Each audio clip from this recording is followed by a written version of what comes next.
Yan, at update natin itong project natin ng Lordland Tres Martires ng Cavite. Dala na natin si Multicab. Dala yung ating metal stud, paring, carry channel, walang gel. Galing pa yan ng Santo Tomas, Batangas. Yan. Kasi kaya dinala natin si Multicab ngayon, lilipat na yung ibang gamit dito para malinis na natin. Balagyan natin yung drainage sarili dito. And then grills para pag nag-wash dito si car, hindi na dito sa mismo kalsada. Check natin dito mga boss. Okay. Ito naman, ayan, may ilaw tayo. Wala pa tayo strip light, hintay na lang strip light nito.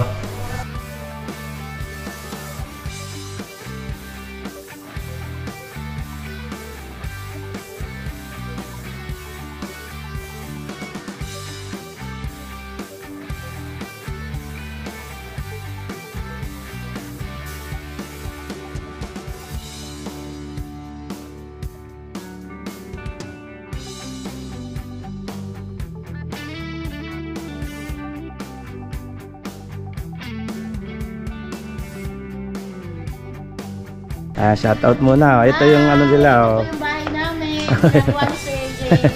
Shout out kay Mama Marilyn G. Saan sa ano? Sa Israel po. Ayan, Israel. Ito yung anak ni ano. ng aming contractor. Yan, thank you. Ayan, si Sir Dineo. Shout out kay Sir, kuya niya. Shout out po kay ma'am, nasa Israel. Kay Marilyn Gregorio. Ayun.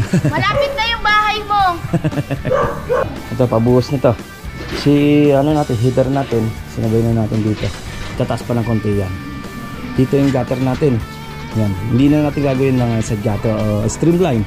Mula doon, ang iniiwasan natin mga boss yung mga sa gutter na stainless na ilalagay dyan. Kumbaga, yung magiging gutter nya, nandito na lang yung gutter nya. Pero nasa ibabaw. Ito, nasa ilalim naman yung bubong nito. Then yung gutter dyan dito. Then ang downspout nyan, nandito sa labas.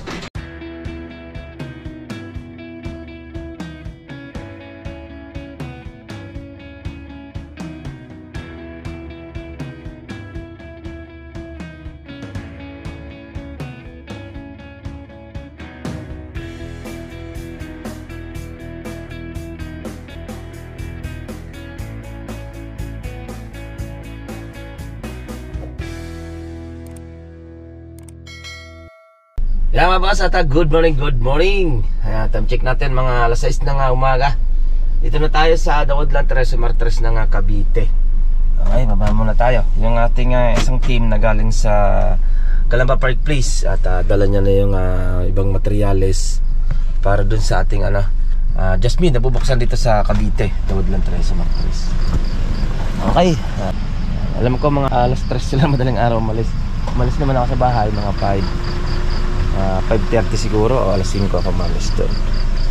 Okay, at check natin yung project natin.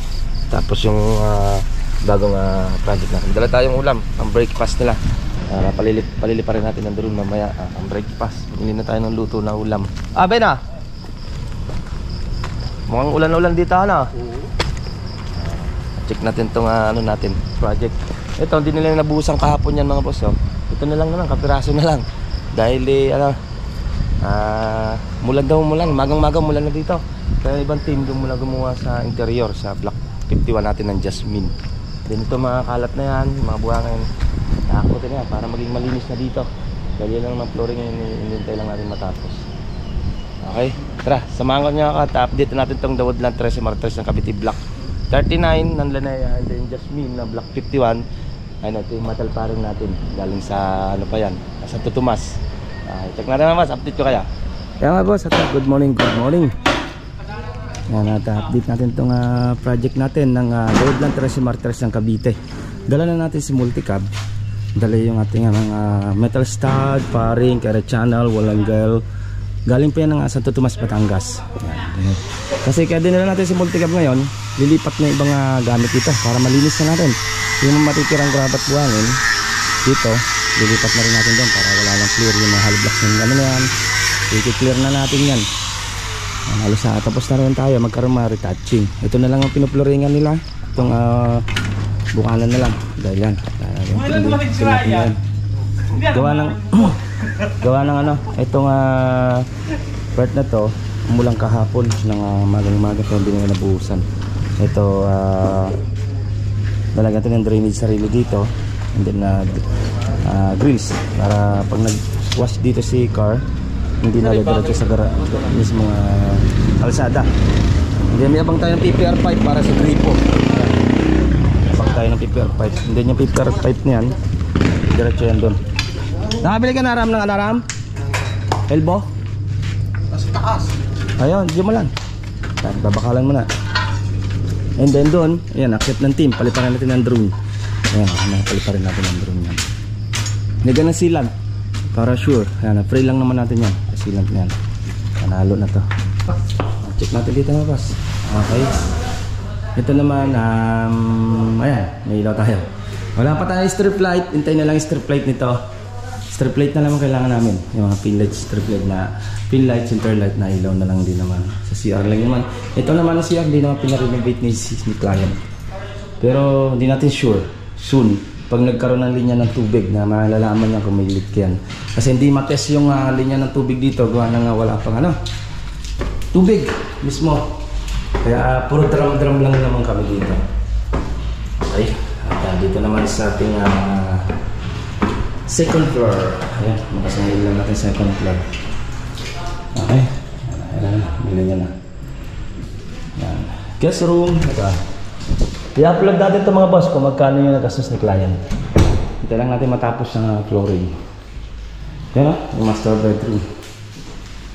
Okay. Akit na lang naman yung doon.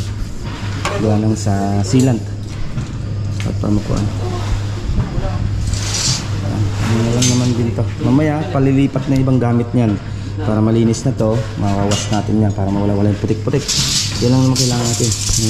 Mabuhusan to para hindi na siya maputik. Binabakalan na lang natin. Latagan ng mga bakal para mas matibay. Importante yan. Bakal yung ating flooring.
Kaya mga boss, at saka na tayo magbisita sa Block 51 dahil pinatulungan mo natin mabuhusan tong product. Mukhang ulan na naman Dahil may ito naman yung materials natin para doon.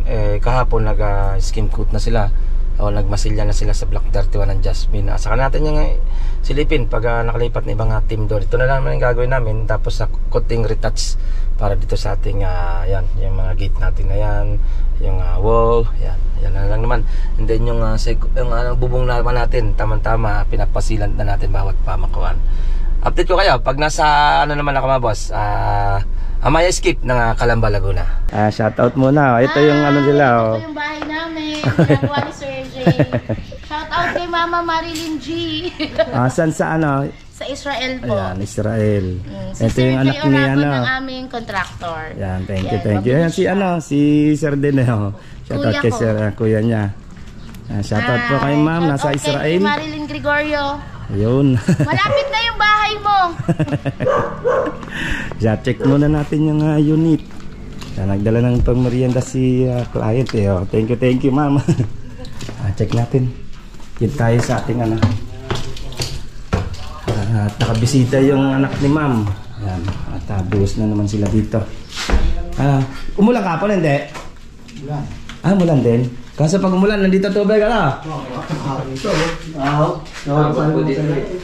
maganda yata yan, Bill. Lagyan mo ng harang dito. Para dito lahat ang takbo ng tubig nyo. Samantala lang, pwede naman tibagin Para di lang bumaba doon, kasi may magamit doon Ingatan nyo lang na tumama dito sa hagdan ng tubig, Hindi, susok ko mamaya yung gutter dyan. Ayun, sige. Mukhang mahirapan kayo mag-angat dyan. Gawa na mukhang nakakapit Itong beam, nabuhusan na rin. Okay na, hindi na, patrasis na tayo. Yan, trasis na rin tayo dito. Yan, ang magiging finish lang natin to, naglalaro sa 2.4 lang. Okay na rin naman to. Itong kabila, doon tayo babawi sa kabila. Para hindi na tayo masyadong mataas na mataas. Okay, nabuhusan na yung beam. Ito na lang naman, bubuhusan na lang ng beam. And then truss, kompleto na rin naman tayo sa gamit para sa kanilang truss dito. And then isang bulto na lang ng yero ang gagawin natin. Okay, ito pabuhos na to. Si natin, header natin, sinabay na natin dito. Yan. And then may hollow blocks pa naman to, padahan pa to, parang firewall din niya dito. Then ang yero nito, ayan, kung napansin niyo yan, tataas pa ng konti yan. Dito yung gutter natin. Yan. Hindi na natin gagawin ng side gutter o streamline. Mula doon, ang iniiwasan natin mga boss, yung side gutter na stainless na ilalagay dyan. Kumbaga, yung magiging gutter nya, nandito na lang yung gutter nya. Pero nasa ibabaw. Ito, nasa ilalim naman yung bubong nito. Then yung gutter dyan dito. Then ang downspout nyan, nandito sa labas. Okay, angat na natin yan lahat. Next week siguro, angat na yan. Ito lang naman yung hintay namin. Mabuhusan yung din. Mga boss, yan ang ating kunting pasilip sa Amaya Skip ng Calamba, Laguna project. Ayan, by bukas naman. Yung ibang project naman natin sa Batangas na check natin. Buhusan na yung beam, patrasis na sila. And then by siguro, pag hindi ngayong week, next week, angat na itong roofing niya. Okay, ang ganito na mga boss. At ingat-ingat tayo. Bye-bye. Ito pong J. Oragon Vlog, napakaganda po ng channel na ito, no? Tungkol po ito sa construction. Actual construction po ang channel na ito, no? Pag pinanood nyo po ito, panalo po kayo sa channel na ito. Napakaganda po ng mga video niya. Lalo na pong magaganda, no? Yung mga iba't ibang design niya. Kakaiba po yung mga iba't ibang design niya sa mga kisame. Subukan nyo pong panoorin J. Oragon Vlog na ito. Matutuwa po kayo pag pinanood nyo po yung mga video niya. Maraming salamat po.